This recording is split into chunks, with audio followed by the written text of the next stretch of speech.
If I went to Hogwarts, what subjects would I love, would I hate, and would not bother taking? Keep watching to hear me spill the tea on all things Hogwarts subjects.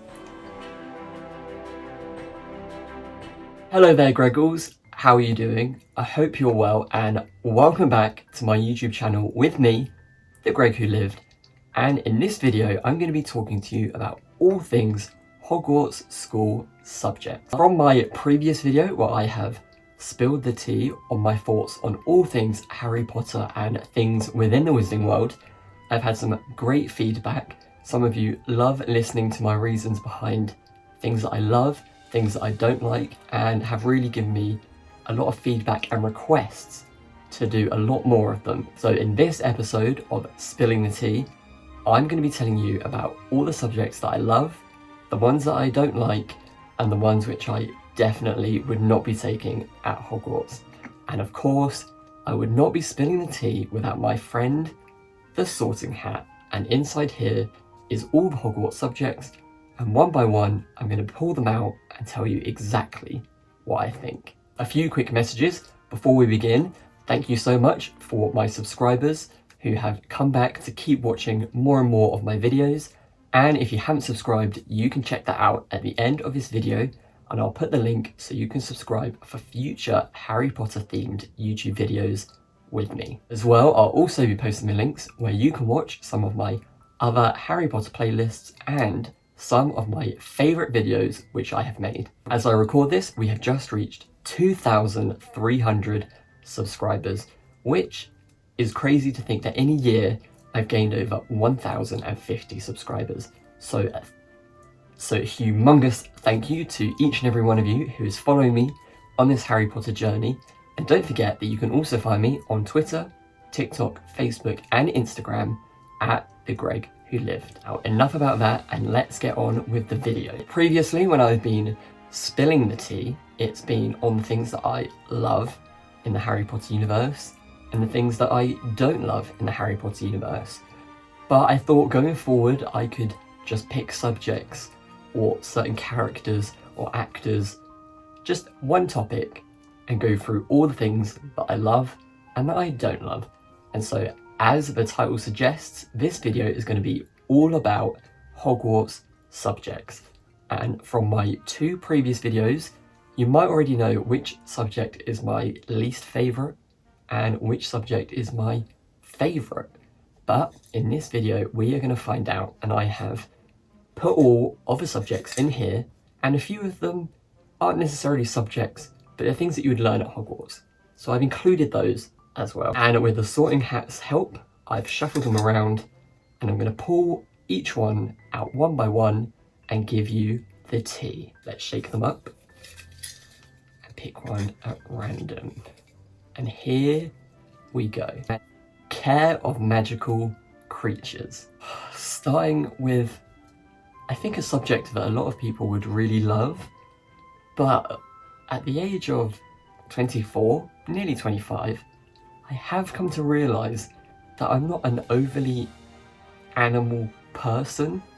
Don't get me wrong, my family have a dog and he's very cute, and I've had cats and dogs in the past as pets, and I did have a hamster once, but I think one of them ate the other one, so that wasn't the happiest.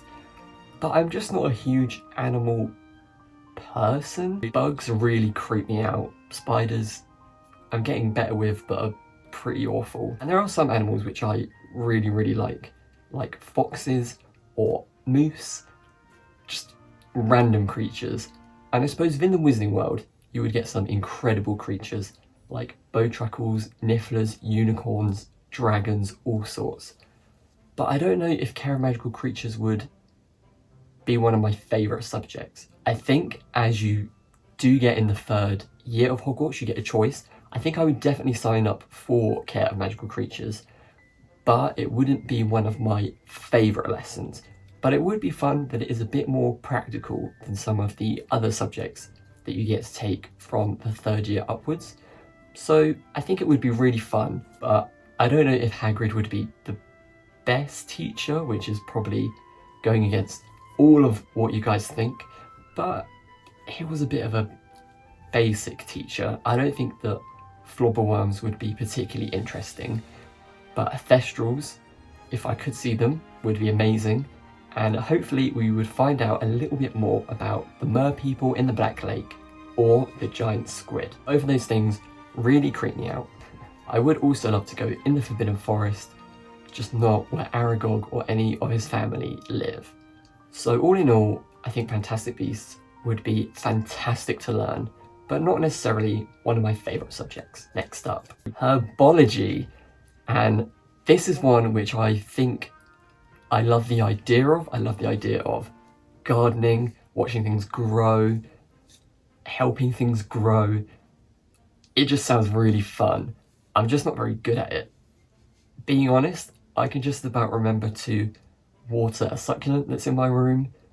I just don't have the memory to remember to keep watering things, which is the most basic rule of growing plants.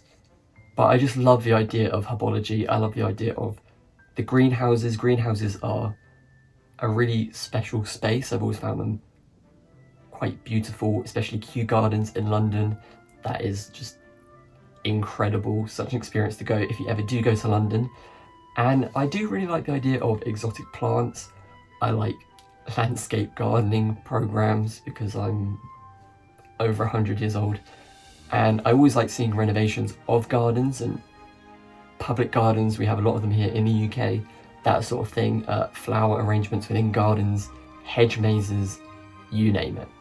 But I think that herbology would be really fun, and I like the idea of watching things grow.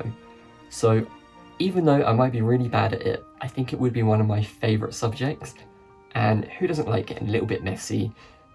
Bit of mud, bit of water, and you get to go into the greenhouses, whether it's snowing, raining, blazing hot, and it's just a really fun experience. And with Professor Sprout or Neville as your teacher, what is not to love? Again, defense against the dark arts.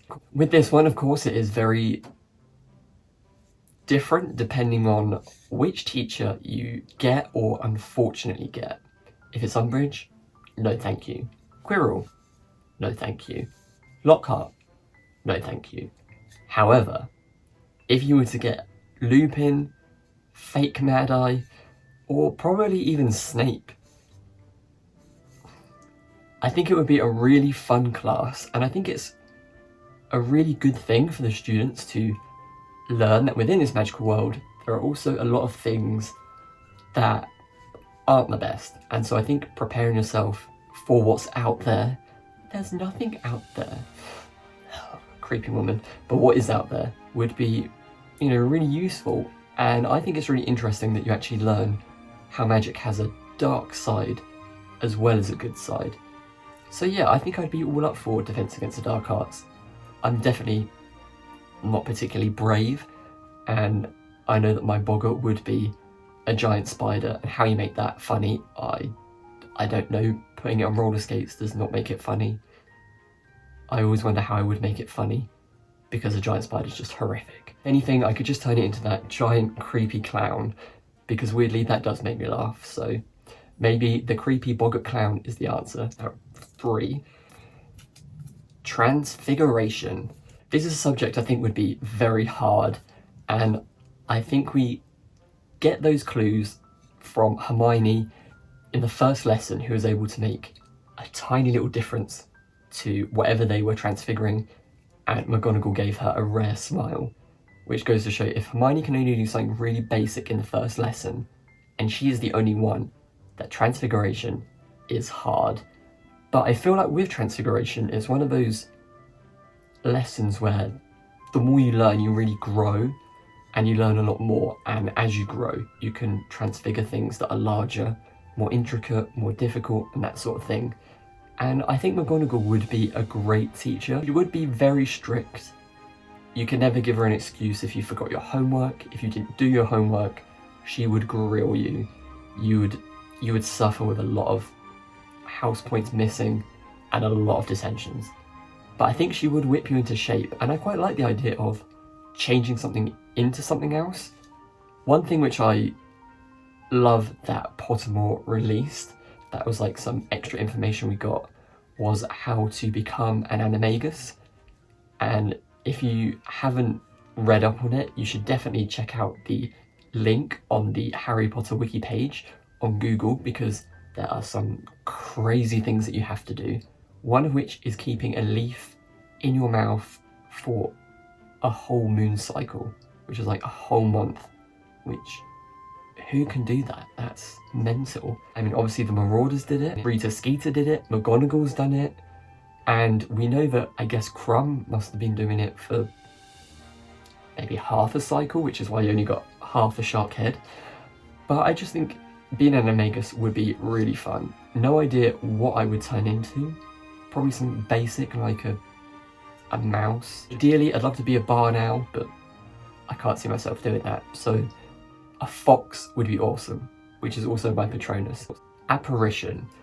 Now, I know technically this isn't a subject at Hogwarts, but it's kind of a thing that you learn that's its own thing. Really bad at explaining, but you know what I mean. It's not a core subject or an additional subject, but it is something that all wizards should try and learn. And I think I would really enjoy learning apparition. I think it would be scary. Splinching seems particularly gruesome if the films are anything to go by. And we know that you can get a lot of problems. But if the alternative is muggle transport, flu powder, or a broomstick, then I would definitely like to learn apparition. Next up is alchemy. And this is a subject which isn't really mentioned that much in the book, but I do believe that Draco takes up alchemy, which you can do from the 6th and 7th years at Hogwarts. And alchemy seems to be a mix of transfiguration, mixed with a bit of potions and a bit of charms, and is basically the subject of creating things like the Philosopher's Stone and mixing substances to create something really potent and really powerful. Within the series, I think it's quite a not well-known subject. I don't think there's been a lot of research on it, and we never really find out exactly how Nicholas Flamel made the stone. But it would be really interesting to learn about, and I think the fact that it is sort of newt level higher goes to show just how difficult it is as a subject. We have history of magic. It's exactly what I think of history of magic. At school, I couldn't stand history. I hate learning about wars. It was so boring. All the history that you would actually need to learn about, we never did. And we just learned about really weird things that didn't seem overly relevant. I do believe that it is good that we learn about the past so we don't make the same mistakes in the future, but some of the things they had to learn about in the history of magic seemed just insane. I mean, learning about witch burnings, which is very relevant. They go to wizard school, they're witches and wizards in society, but that just seems really dull. And I do remember Harry just always hating learning anything in history of magic. And even that one part in the book where Hedwig tries to deliver a letter and she's injured because Dolores has tried to hijack the message that she's carrying, and Harry just opens the window, gets Hedwig inside, and leaves. That's how much they love history of magic, and I always find it fun when Ron complains about another essay and Hermione's always, no, come on, you need to get it done. It just seems very dull. Endless amounts of parchments on essays. Oh, just, no. History of magic would definitely not be for me. Shame it's a core subject and you can't drop it until after OWL, but I think it's safe to say that that would probably be something that I would fail. Astronomy. This is something I would really enjoy. I love constellations. I love the idea of stars, planets, comets, shooting stars. Brilliant. I absolutely love that. And I love the idea that they study it. We never really find out entirely what that is for. I know that within the Wizarding world they do look at lunar charts and try and decipher what the stars, the planets and the movements could mean, but it's only really Firenze and the other centaurs that do use that to predict the future and that sort of thing. We know that Trelawney likes her own traditional ways, so she's not going to be one to use it. But it would have been maybe interesting to see exactly how astronomy could be used and how it affects things within the Wizarding World. But if you couldn't already tell by a lot of the pictures that I post on Instagram and the fact that Wiseacres is my favourite shop in Diagon Alley, I love the aesthetics of stars, blue and gold together, constellations, telescopes, all that sort of thing. So it would definitely be a subject that I would love. One thing I have always wondered though is, it always happened on a Wednesday. Did they get a late start on Thursday? Because staying up until 12 and then doing a couple of hours of stargazing is quite a lot, especially when they're only like 11 and 12. To then get up the next morning, that's mad. I know I couldn't do it, but maybe if I was at a wizard school, it wouldn't be so bad getting up early in the morning, unless you had double potions. And that moves us quite nicely into divination, which would be a subject I would not be taking, because I am a bit of a skeptic, like Hermione. I don't really believe in horoscopes. I think that they're just aimed to please everybody. I don't believe in star signs, any of that sort of thing. And although I think it is quite harsh that nobody seems to have told Trelawney that she came out with the most famous prophecy within the last 20 years. Within the story, Dumbledore never thought to mention it to her, that, you know, you actually did do one prophecy which kind of changed a lot of people's lives. She is mainly a fraud. She has a slight role, and I think it's good that the author decided that not everyone is good at divination and it isn't that precise. I think that makes it quite good that not everything can be foreshadowed or foretold, and I never really liked the idea that everything is set in stone because someone's predicted it. I like the idea of more of a divination that the centaurs have, where they just get insights into what could happen, but they don't get the exact information. Obviously, with the prophecy that Trelawney does give Dumbledore that Snape overhears, we know that there is a bit of deciphering. It's not 100% clear, but overall I think divination is a very woolly discipline, as Hermione likes to call it. And I think when there are certain things like reading tea leaves, reading a crystal ball, palmistry, I'm just not really into that. I do think what's really good about horoscopes or tarot cards, that sort of thing, is it does give a lot of people enthusiasm for the future and sort of things to set out for because they've been predestined. But for me, as I say, I'm very skeptical. I am Team Hermione, Team McGonagall, rather than Team Trelawney, and it would probably be a subject that I would not be taking. Ancient runes.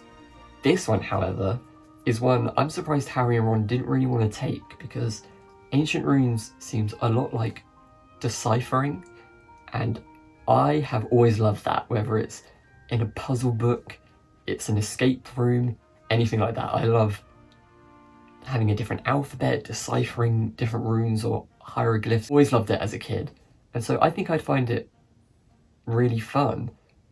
You never really find out how many different sort of things in the alphabet there are to decipher, how many different languages the ancient runes are to decipher, but I just think it would be a lot of fun.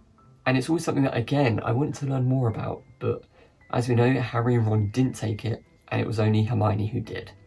So maybe in the future we'll find out a little bit more. Up next we have the dark arts, which is not defense, it's just the dark arts. And this is of course what gets adapted in Hogwarts during the Deathly Hallows year. And of course, I think it goes without saying, I would not enjoy that. I do not enjoy punishing other people, causing people pain, suffering, finding out how I can control dark creatures to do my jobs for me. I just don't enjoy that. So that one I would give a hard pass. So this one is flying practice, which, like apparition, isn't strictly a class, but I thought I would include it anyway, as it is something that the first years do. And I think I would really enjoy the idea of broomstick lessons, but I don't know how good I would be at them. I'm not too bad with heights, but saying that, that's normally when I'm in an aeroplane or something quite safe, not a bit of wood, some twigs, and some magic power making it fly. So I don't know how good I would be. I don't think I'd be ever good enough to be on the Quidditch team. Don't think I have enough eye-hand coordination to play and fly, but I think I'd be an okay flyer. And one of my favourite things, which we saw at the Wizarding World theme park, was a family broom, which is a broomstick you can fit your whole family on. And that is something that I could get behind. If you could go on a huge trip with all your friends on a broom, that sounds like a lot of fun. Charms. Now, those of you that have watched my favourite Spilling the Tea video will know that charms is my favourite subject. I would love it. I love that it's the idea of changing the qualities of something. I love that it's quite creative. It's the closest thing to sort of art and design that we're going to get to. And I love that Flitwick's the teacher. I think he'd be a brilliant teacher.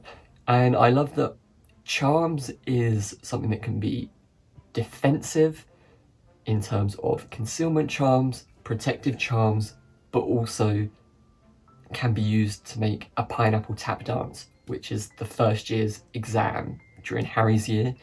It seems to have a broad range of both offensive, protective and defensive, and also just character changing qualities. And I think it would just be really fun.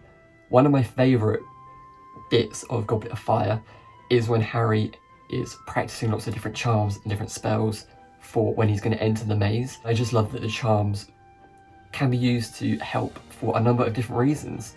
I think it does help that Flitwick is my head of house, and he would just be such a cool teacher standing on his big pile of books. And I know that if I was in the Wizarding World, being the charms teacher would be my dream job as well. Potions. My friends who actually make a podcast called Hold My Butterbeer did a brilliant episode on potions, which is a lot harder than mixing a few ingredients and saying a few funny words. And there is a lot that goes into potions. And within this particular podcast episode, my friend Michael actually said how he would really enjoy potions because there is a recipe and you do exactly what it said. Whereas my other friend Hayley said, well, we do that with cooking, but sometimes I like to add my own bit of spice, make some spicy potions. And I think I'm with Hayley on this. Although I do like following a recipe, sometimes I don't always follow it exactly. And I feel like with potions, as we see with Neville, you definitely do have to do it precisely, accurately, and exactly in the right way. So I don't know how good I would actually be at potions. Some of the things sound particularly disgusting, like adding rat spleen. We know there's lacewing flies, boomslang skin, all those types of things.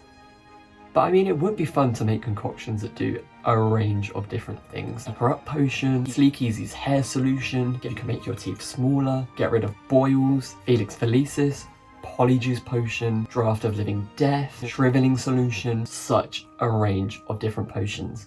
So I think it would be fun, and not to mention Veritaserum, because sometimes it's fun to get people's secrets and truths. A mixed bag of a subject, but having Snape as a teacher would not be the one. I'm not a huge fan of Snape and the way that he does bully his students, so I think with his classes I would just try and get by and hopefully not get noticed or put in detention.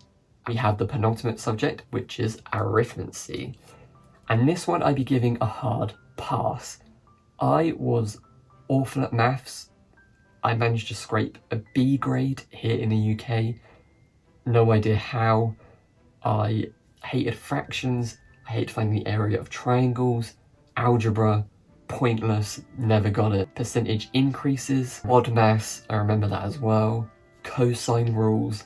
The only bits I really liked about maths was shapes, basic maths like adding, subtraction, multiplying, division, that sort of thing. Just anything to do with business or real world applications. You learn so much in maths that seems particularly pointless. And I know that arithmancy would be completely different, because it's about using numbers to predict the outcomes of things, which also kind of reminds me of that love calculator you used to do when you were small. But anything to do with maths, I'm instantly a no. I hated it, it was boring, I was bad at it, it just wasn't interesting. And ideally I think I should like it, because in maths there's only a right answer and a wrong answer, but no, maths was not the one, and arithmancy would definitely not be either. And so here we are at the last subject. What could I be missing? Last subject is, pretty ironic, Muggle studies. I thought about whether I would be a pureblood, a mudblood, a half-blood, what I would be. And I actually think that I would be a half-blood. And like Seamus, Dad's a Muggle, Mam's a witch. Definitely think that my mum would be a witch. She would be fantastic at charms, I can just imagine now. And so I think Muggle studies would be quite fun, although in my own little headcanon, I always believed that my mum would be a witch, but she would have brought us up in quite a Muggle, modern neighbourhood. Basically where I live now. And so even though I would know everything about Muggles, because I would be living amongst them, I think it would be, like Hermione says, interesting to learn about them from a wizard's perspective. Although I think it would be good to have that sort of wizard perspective of Muggles, I do imagine that it is a lot of essay writing, and I just don't think I'd have time for that. But depending on how many subjects I've already said that I would enjoy, I don't know if I'd quite have enough time.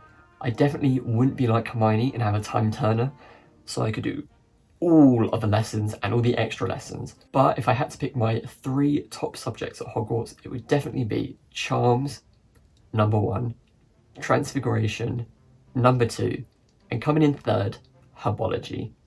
Who knows when you need to grow some magical plants? Devil's Snare definitely helped win the Battle of Hogwarts. Second of all, Transfiguration, I think this would come in really handy, and I think it goes sort of hand in hand with Charms, which, like I said, can be used both protectively, offensively, and defensively, and just the way that you can change and adapt anything really excites me. And so there we have it. I have spilt all the tea on what I think of Hogwarts school subjects. And what I'd like to ask is, what would your top 3 subjects be? 3 Hogwarts subjects would be. Let me know in the comments below, and don't forget to give me a thumbs up while you're there. I really hope you've enjoyed this video. What other things would you like me to spill the tea on from the Wizarding world?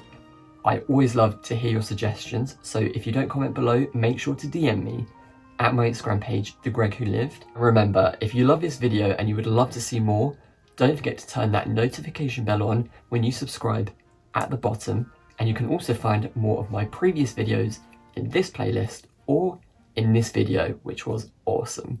Stay safe, stay magical, and I'll see you all very soon. Bye.